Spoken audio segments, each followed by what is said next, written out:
कभी fighter jets तबाह और कभी ड्रोन ज़मीन बोस, और अब अमेरिका का हेलीकॉप्टर भी मारा गया। आखिर ईरान के पास ऐसा कौन सा फ़िज़ाई दिफाई निज़ाम है जो अमरीकी फ़िज़ाइया को आबना हरमज़ में प्रवास करने नहीं दे रहा? इस बारे में आमिर रज़ा से बात करते हैं। आमिर भाई, आबना हरमज़ की फ़िज़ा समझे ईरान ने अमेरिका के लिए एक नो गो एरिया बना दिया है। कभी उसके फाइटर जेट्स तबाह हो रहे हैं, कभी उसके ड्रोन्स तबाह हो रहे हैं। आज तो उनका एक ज़बरदस्त किस्म का हेलीकॉप्टर भी जो है ना वो मारा गया। ऐसा कौन सा फ़िज़ाई दिफाई निज़ाम है जो अमेरिका को हरकत नहीं करने दे रहा? देखिए, जो सवाल आप कर रहे हैं, बहुत सारे हमारे देखने वाले जो हैं वो भी पूछ रहे हैं, बार बार कहते हैं जी इसके बारे में कुछ बताइए। एयर डिफेंस सिस्टम जो है, देखें, ईरान की बहुत सारी टेक्नोलॉजी ऐसी है जो ईरानी ख़ुद भी उसको ज़्यादा वाज़ेह नहीं करते हैं, लेकिन ये जो एयर डिफेंस नया सिस्टम आया है, जिसके तहत उन्होंने कल इराक़ के अंदर हर्मिस 900 को गिराया, और आज उन्होंने अपाची हेलीकॉप्टर जो है उसको आपने हरमज़, यानी ज़मीन और समंदर दोनों, आप आपने हरमज़ की बात कर रहे थे, ये इनके लिए इराक़ और कुवैत भी नो गो एरिया हो जाना है। उसकी वजह यह है कि ईरान ने एक नया एयर डिफेंस सिस्टम बनाया है। ये एयर डिफेंस सिस्टम जो है, जिसको आप सब जानते भी हैं, S-400 का आपने नाम सुना है जी बिल्कुल। और ये रशियन सिस्टम है। इसकी कुछ चीज़ें ली गई हैं, और उसके बाद HQ-9 जो है चाइना का एयर डिफेंस सिस्टम, इसका एक मिक्सचर बनाया गया है जिसको लोकली तैयार किया गया है। दो किस्म की टेक्नोलॉजी जो है ना उनको मिक्स करके एक लोकली चीज़ जो है ना, या लोकली प्रोडक्ट बनाई गई है। दो किस्म की टेक्नोलॉजी से चीज़ें लेकर एक नई चीज़ को ईजाद किया गया है, एक नई आप इसको ईजाद ही कहेंगे। बावर 373 इसका नाम है। क्या नाम है? बावर बावर BAVAR 373 सही। ये इसका नाम है जी इस सिस्टम का। ये HQ-9 और जो S-400 है, इन्होंने किया ये है, जो अभी तक की इतलात हैं, देखें इसकी पूरी टेक्नोलॉजी खुलनी है। इसमें सबसे बड़ी बात यह है कि इन्होंने F-35 की स्टेल्थ टेक्नोलॉजी को ब्रेक किया हुआ है। ब्रेक किया, और ये बहुत बड़ी बात थी। अब सारी दुनिया ये हैरान थी कि ईरान के पास ऐसा कौन सा मिसाइल सिस्टम है। ईरान के पास असल में ओरिजिनली S-300 था, जो कि पुराना रशियन सिस्टम था, लेकिन इन्होंने ओवर द टाइम इसको S-400 की जो है चीज़ें भी हासिल की, यानी अपग्रेड किया, और HQ-9 जो है चीन का, उसकी भी चीज़ें हासिल की। ये इन्होंने मुख्तलिफ़ जगहों से मुख्तलिफ़ चीज़ें हासिल करने के बाद बावर 373 बनाया। इस सिस्टम के अंदर उन्होंने किया ये कि मिसाइल्स जो हैं, जिनकी रेंज जो है 400 से 450 किलोमीटर है, फ़ज़ा में भी, ज़मीन पे भी और समंदर में भी, ये 400-450 किलोमीटर के मिसाइल्स रशियन टेक्नोलॉजी पर डिज़ाइन किए गए। ये बहुत बड़ी बात थी, क्योंकि S-400 से जो अभी तक इतलात हैं, ये इसका अगला वर्जन है।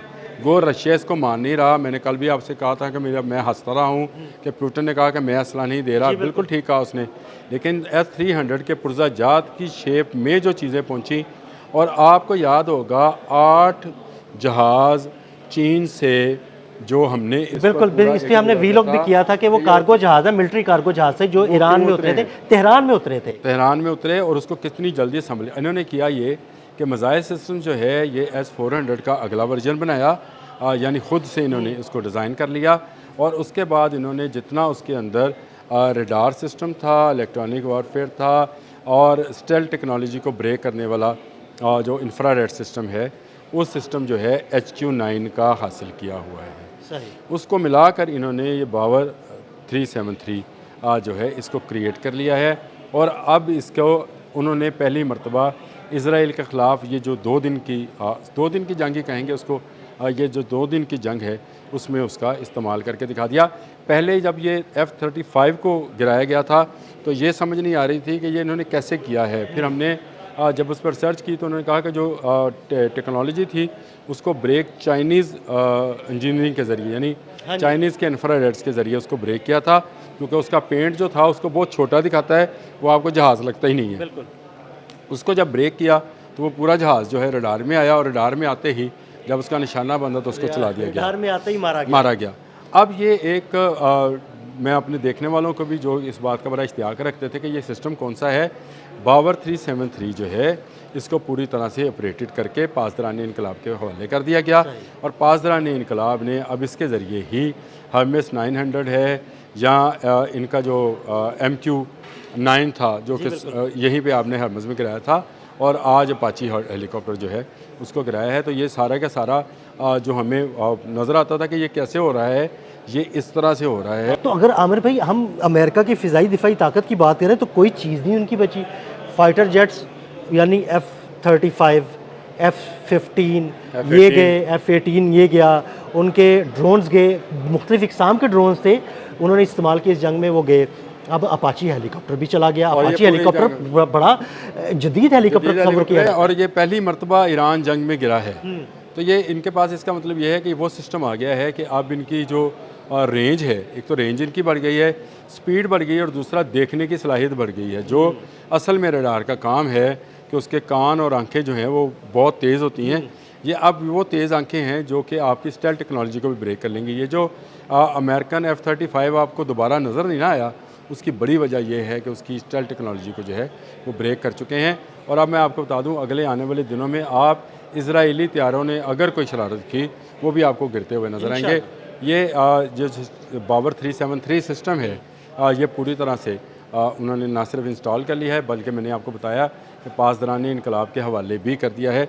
ये दो सिस्टम का मिलाप है जिसमें तीसरी टेक्नोलॉजी ईरान की अपनी है, यानी उसने उसमें अपनी डेवलपमेंट भी की है। और मिसाइल टेक्नोलॉजी के अंदर ईरान को पहले से जो बाकी ममालिक से सबकत है वो शुमाली कोरिया की वजह से है। ये आपको भी पता है कि उसके बैलिस्टिक मिसाइल्स की टेक्नोलॉजी जो है थ्रू शुमाली कोरिया आई हुई है। तो मेरा अपना ज़ाती ख्याल है कि इसमें भी शुमाली कोरिया ने इनकी मदद की है, क्योंकि HQ-9 चीन के अलावा अगर किसी के पास है तो वो शुमाली कोरिया है। और इसको जिस तरह से असम्बलिंग की गई है, यानी मिसाइल कोई है, रडार कोई है, उसका एक कॉम्बो बनाया गया है, और इस कम्बिनेशन के ज़रिए से अमेरिका इजराइल के ड्रोन्स भी गिराए गए, और अब अपाची हेलीकॉप्टर भी गिरा लिया गया। ये एक बड़ा एयर डिफेंस सिस्टम जो है, मैं ये समझता हूँ जैसे मैं खुद ये तस्वर करता हूँ कि देखिए, अगर दो मुख्तलिफ टेक्नोलॉजीज़ हैं उनको मर्ज किया गया, मर्ज करके एक फ़िज़ाई दिफाई निज़ाम बनाया गया, तो ये ईरान की तो बहुत बड़ी कामयाबी है। देखिए, ईरान की कामयाबी बिल्कुल 100% है, और मुझे इस पर भी कोई कहने में बैद नहीं है कि इसमें बैरूनी मदद भी शामिल रही होगी। देखें, रशियन मिसाइल्स हैं, उनको जब रीशेप किया गया होगा तो रशियन की साइंटिस्ट जो हैं साइंटिस्ट होंगे उनके साथ। और इसी तरह से अगर इलेक्ट्रॉनिक वारफेयर में कुछ चीज़ें चीन से हासिल की गई हैं, तो जो चीनी इलेक्ट्रॉनिक वारफेयर के माहिर हैं उनसे भी मदद ली गई होगी। तो ये एक, मैंने जो कॉम्बो का लफ्ज़ बोला था, तो ये मुख्तलिफ जहतों से चीज़ों को इकट्ठा करके बावर 373 जो है इसको बनाया है।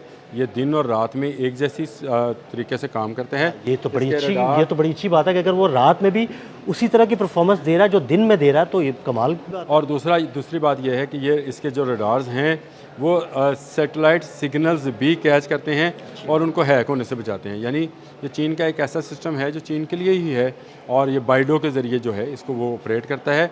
तो ये बाइडो के सिग्नल्स भी जो है उसको रिसीव करने की सलाहियत रखता है। तो ये इंतहाई ख़तरनाक है।